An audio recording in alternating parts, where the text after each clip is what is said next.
We're at the Seahorse Key Lighthouse. Finally made it. We're on the top, obviously, and been wanting to come out here for years. They're only open like 3 times a year, and they're only open for like 6 hours at a time. It's a research facility University of Florida maintains, and they live out here. There's people that, you know, come and stay for periods of time, research, etc. Seahorse Key once was a major bird sanctuary, seabird sanctuary, but recently, within the last year or two, the birds left. They don't know why they left. It's also had the highest concentration of moccasins, snakes, anywhere in the world. But they're dying off because the birds left. Basically, they're cannibalizing each other. So, again, we're on the top floor of this thing, trying not to fall off. And we can go out here. whoa, we made it. I guess. Kids didn't say if you go out here, huh?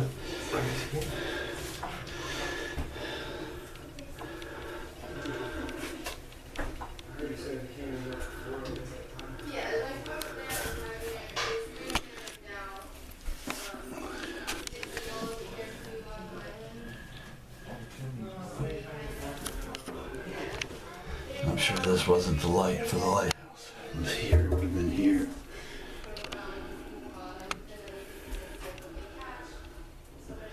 And let's see, Cedar Key, the city of Cedar Key is over there.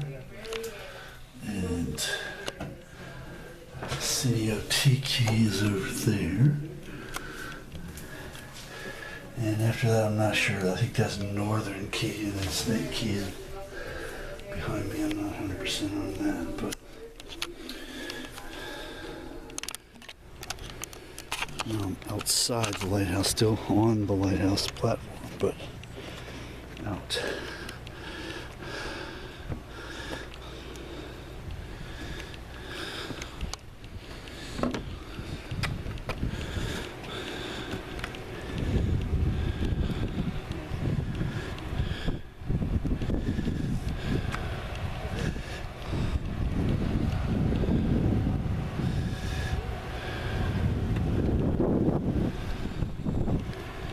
Audio is probably not going to be great because of the wind, but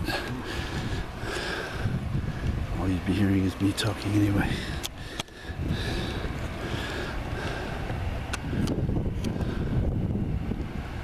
This lighthouse was built to guide the shipping into Seminole. Seminole Key, as it's now known, was once the home for Cedar Key. That was the city. That was where that's where everybody lived. There was a train going out to it. The Faber pencil factory was located there, and numerous families lived out there. There's a cemetery out there as well. Cemetery here too, I just found out about recently, which is very cool.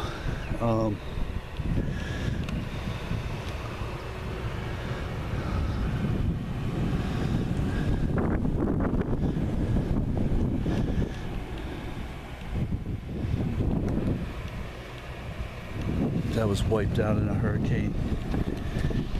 I'm going to say in the 19th century. I'm not 100% on that right now. This is just amazing for me to be able to come out to something like this. I didn't kayak. I'm ashamed to say I was going to kayak, but I was concerned the chop was going to be too much. Too high of a risk, so I didn't do it. And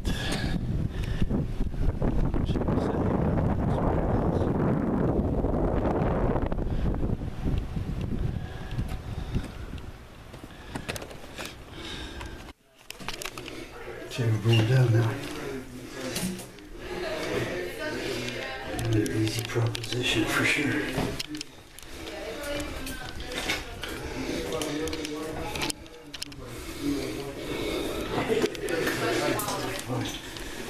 Hit my hand.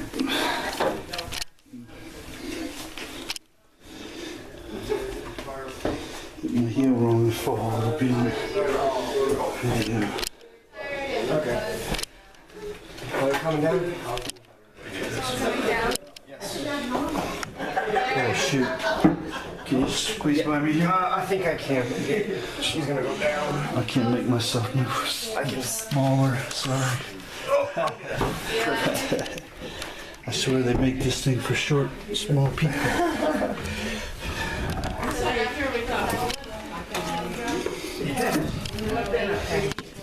knocked my head out. Do you want me to hold on to something? Oh, no thank you. Okay. It's a little narrow. Unless you can catch me. Oh, I'll try. Mosh pit. Okay, so the guy who tended this was like 5'2", right? Probably. 120? Probably. All right, sorry about You go that. ahead, darling. Oh, you are okay. And then I'll go behind. Nope, it's just the it's 4, but it will be.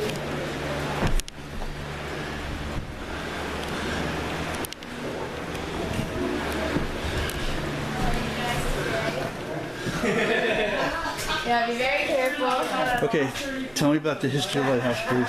Okay, so what we know of is that this lighthouse was started in 1852.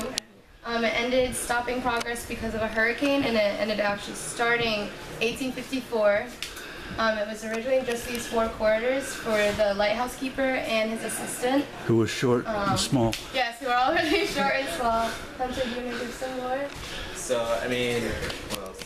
Built in 1854, Zachary Taylor, before he became president, he appropriated money to go to this. So then when he became president, he made sure this like stayed up because it's strategically good for like military outposts because you have 12 miles to each like mainland spot where you can like, so they had a military depot out there.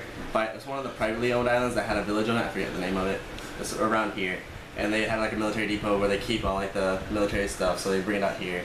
So like during the Seminole Indian War, they would like capture a bunch of the Seminoles and then bring them out here, imprison them, and then ship them off to other places. And then 1861, when the Civil War hit, they basically just, the Confederates took it over as their own base because it's 12 miles each way, so there's a boat everywhere. And then Union captured it back, and then now we have like a cemetery for like Confederate soldiers and Union soldiers. Are you part of the group studying what happened to the birds and consequently the snakes So who ate themselves? I'm not a part of the study, but I know of the study, and I've been a part of the research. In the, What's the latest theory, most popular theory as to why the birds left? Most popular? I have my own. You have your own. Most popular theory are raccoons. So Dr. Coleman. Oh, that's interesting. I hadn't heard that one yet. Dr. Coleman, he was out here doing his own research. He's a snake guy, we call him. But How does he feel about that? So, well, a mama raccoons, they can easily like come across and like just swim or even like be transported by other people who were just like, they don't, like if they have a pet raccoon or just something weird. Right. Like, here you go, you can come out here, be safe. So what they would do, they found actually a mama raccoon out here. They caged one, and they're like, okay, so this could have like detrimental effects to the bird population because the raccoons, they go and eat the eggs, and then the snakes aren't used to something like this like coming out here because like the snakes usually would eat the raccoons, but like with such like an abundance of like a mama raccoon and then babies, the snakes were like, what is this? And then because they got lazy, they're just feeding off of the birds' droppings. Right. And then so basically when the birds, they're like, okay, our eggs are being eaten, so we need to fly somewhere else. So they just like hightail it out of here.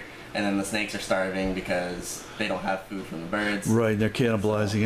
So then they That part makes sense. The part that didn't make, or still really doesn't make sense, is the birds all of a sudden leaving. Mm-hmm. Probably the biggest, if one of the most significant bird nesting areas in the whole coast. I mean, if not the whole state, if not even wider than that. I mean, it's huge. I've been to Egmont Key, and that's like, I mean, if you've ever been there, it's unbelievable. But this used to bury that in volume. And it's, It's incredible. I went to all the talks and like they were all like really like. It's interesting. sad about it. So now we're talking. We think it's raccoons. All right. Well, thank you both very much. Appreciate it. welcome. This will be on YouTube Okay. Monday night at the latest. Okay. And It's really new. Sure. Have fun, guys. Thanks for that. Yeah. Yeah, you're welcome.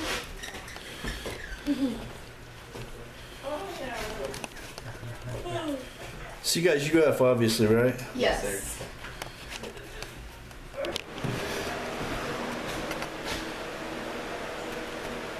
Okay, this is part of the back room, kitchen area. Oh, this is obviously a very modern kitchen, so we're not going to really stay too much in here.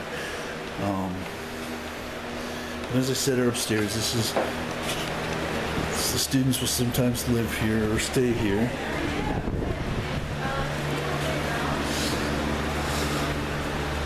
That must be a bathroom.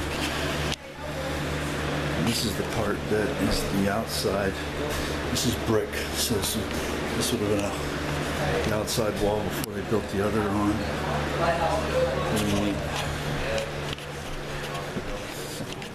Okay, thank you. You're welcome. Goodness, going up is fun, going down is Yeah. Who does this? Not us.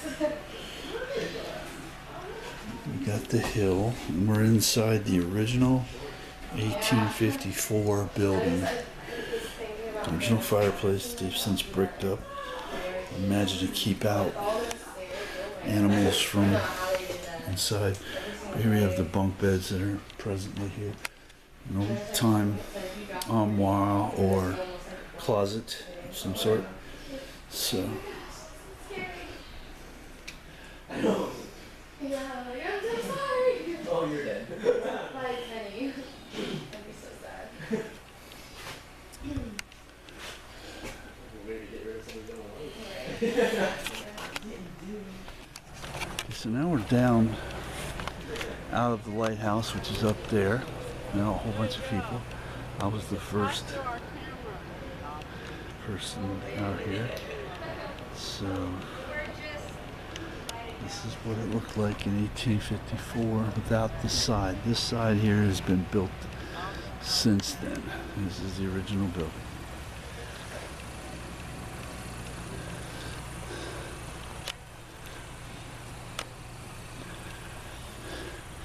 I think it's unique, at least in my experience, in that the lighthouse is coming up out of the middle of a building. Normally a lighthouse, and it's very short by comparison to a lot of lighthouses. It's on a high hill, which I'm sure is the reason why. But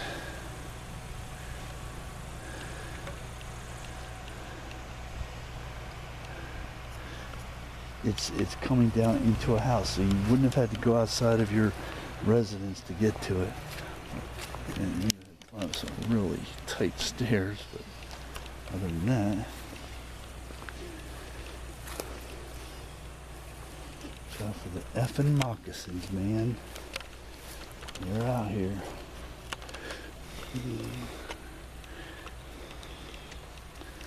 All right. So.